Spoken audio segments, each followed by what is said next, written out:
न तामसी पर विद्या कुछ कर सकती है, केवल हैत शाश्वता की सारत धारा है, जो सुखमन की जीना नाम से अमृत की धारा बही रही।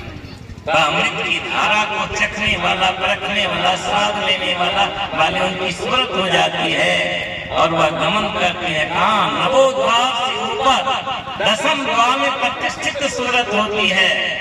वहाँ देखती क्या है? एक सूरज नहीं, करोड़ों सूरज की ज्योतियां देखती है। होता क्या है? फॉर एग्जाम्पल यहाँ बड़े बड़े विद्वान बैठे हुए हैं, मुझे खुशी हुई कि यह गाँव में बहुत विद्वत समाज है। फिजिक्स में आप लोग पढ़े होंगे, एक कॉन्वेक्स लेंस पढ़े होंगे। बैसाख जेठ की चिलचिलाती धूप में इस समय में बदन की चमड़ी जल रही हो, बर्दाश्त नहीं होता, घर से बाहर आवे, सूर्य की किरण की तरफ आप दें, उसके पीछे में ये कागज का टुकड़ा दे तो फक से आग लग जाएगी। कागज का टुकड़ा पल में जल करके राख हो जाता है, राख हो जाता है। क्या राख फिर कागज का टुकड़ा बन सकता है? कदापि नहीं। कचरा उजला सब समाप्त। उसी तरह से दृष्टि योग के निष्कांत साधक के पास में जिसने आत्मानंद की सुखम तेज को प्राप्त कर लिया, ज्योति को देख लिया, ब्रह्माग्नि को प्रस्फुटित करवा लिया है, सारथ की धारा में उसकी सूरत ऐसी निमग्न होती है। कौन सारथ की धारा है? जो ब्रह्मांड से परे, ब्रह्मांड में ब्रह्मांड से पिंड की ओर सुर धारें आ रही थी, शब्द की सार शब्द संग सुरती हो कहा में लेनी। इस धार में जो हमारी आपकी सूरत निमग्न होती है, तब बाबा ने बतला रहा था ना, 5 शरीर है, सब शरीर को पार करके या शरीर की शरण में चली जाती हैं, सत असत हो की पार में चली जाती हैं, जीवन का सारत्व मिल जाता है, सब कुछ मिल जाता है। ये भाग्य है, संत महात्मा की पद्धति है। एक किसान मजदूर की इस चीज को जो है कर करके निपुणता हासिल कर सकते हैं। लेकिन भैया ज्ञान के बखान करते करते पोथी पुराण से थक जाएंगे, फिर भी शांति नहीं मिलेगी। कदापि शांति जैसे नहीं मिल सकती है। आप कहेंगे तो होगा क्या? योग का बखान करते करते जो है बंडल या ऑपरेटर तार जो है ले आवे और तार की झड़ियां बना दें, यहाँ पर हजारों मरकड़ियां यहाँ पर रख दें, जनरेटर जो शक्तिशाली जनरेटर चला दें, क्या घर उजाला हो जाएगा?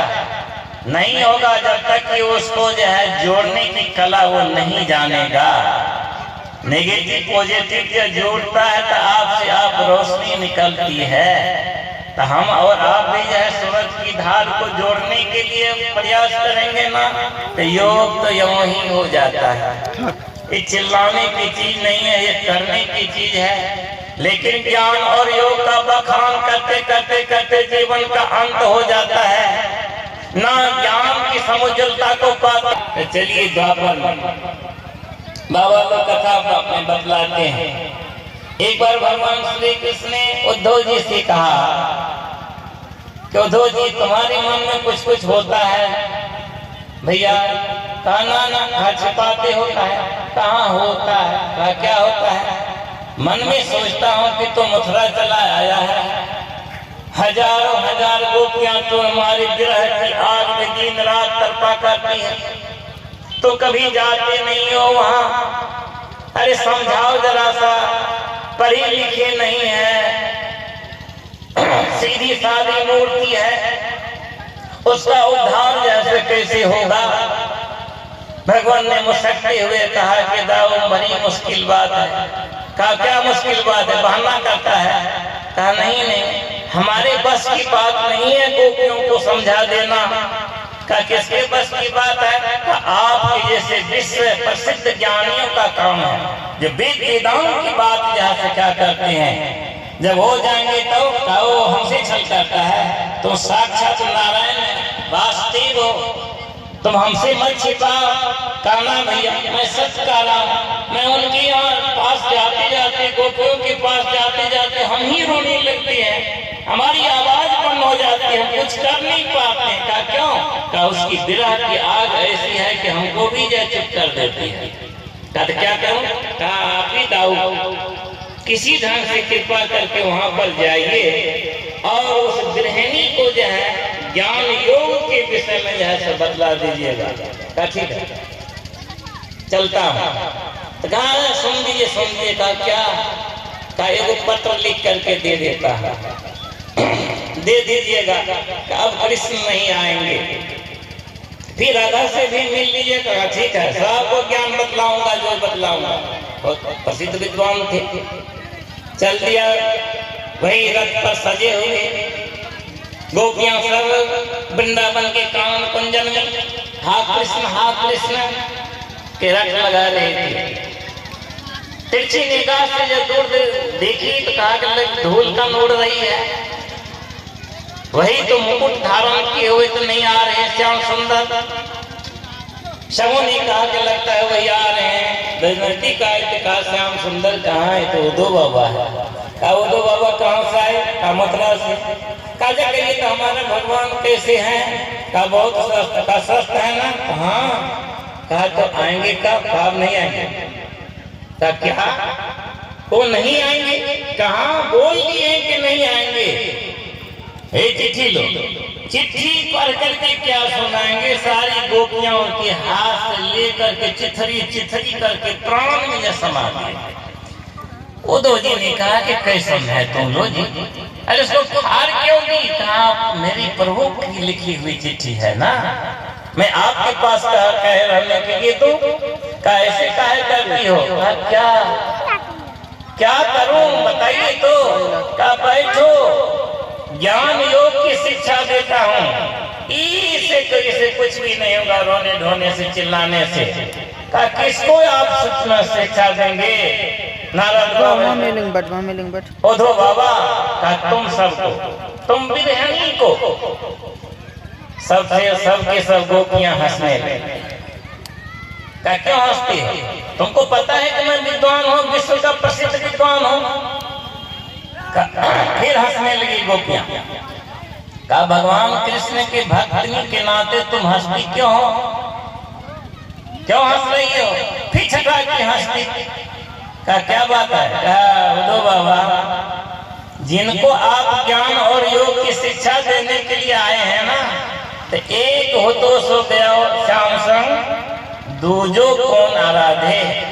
एक ही मन था, प्रभु के श्री चरणों में डाल दिया, प्रभु लेकर के बंसी की धुन में समा दिए। मथुरा में बंसी बजाते हैं, आनंद यहाँ पर जैसे मिलता है क्योंकि वह सत्य चित्त आनंद है। सत्य वही है, प्रकाश चित्त प्रकाश वही है, और परम आनंद तो वही बसने की बंसी की मधुर धुन की टान पर जैसे दिखाई पड़ते। हृदय में धारणा की किसको आए हैं ज्ञान जो की बात करने की। कहा राधा कहाँ है? कहा न जाने कहाँ पर बिलखती होगी श्याम सुंदर की याद में। अच्छा चलिए देखिए तो कहीं जमुना की पवन पर अकेली तो नहीं रोती धोती होगी। गए उद्धव बाबा, देखा। कहा क्या कर रही हो? कहा जो करना चाहिए था। कहा क्यों रोती हो? कहा दूसरा काम है मुझे क्या है? कहा मेरे श्याम सुंदर कैसे हैं? कहा बहुत सुंदर है। कब आएंगे? नहीं आएंगे। सुनो राधा, तुमको मैं बतलाता हूँ, ज्ञान अर्जन करो, जो करो। कहा क्या करोगे ज्ञान और जो करके? कहा उसी परम पुरुष की दर्शन के लिए, तब तुम्हारा ताप था वेदना संताप कलाटी सब जैसे दूर हो जाएंगे। अच्छी वही करते करते आप मथुरा से वृंदावन चले आए और बुर्बक कोई आपको नहीं मिला। क्या कही? बुर्बक? हम बुर्बक हैं? सुन तो लीजिए, जिन कृष्ण की बात आप कहते हैं, जिस वास्ते की बात करते हैं ना, जिस बंशीधर मुरलीधर की बात करते हैं, वो अगर हमसे अलग होंगे तब तो मैं जाऊं। तुम्हारे पास है क्या? आपको आंख है क्या? अगर आपको आंख रहती तो आप देख लेते। पढ़े लिखे आदमी को जरा प्रतिष्ठा को पड़ जाता है, जैसे हमारे प्रोफेसर साहब को कुछ की प्रतिष्ठा को पड़ जाता है ना। तो ऐसे होता है। उद्धव जी का हालत खराब हो गया, बीमार होने लगे मन से। कह राधा क्या कर रही हो, हम कितने बड़े विद्वान हमें पता है तुमको? क्या पता है, इसलिए बतलाते हैं। जिस कृष्ण की बात आप कह रहे हैं राधा से अलग नहीं है, कहा रोती क्यों? कहा ये तो हमारी मर्जी है। क्या कुछ समझ में नहीं आ रहा? क्या देखना चाहते? कहा हाँ हमको दिखाओ तो। कहा आपको पीड़ा का अनुभव नहीं है। राधा मैया कहती हैं उद्धव जी आप पीड़ा को नहीं जानते हैं। कहा पीड़ा सब बकवास है, इस समय कोई विश्वास हमको नहीं है। कहा जो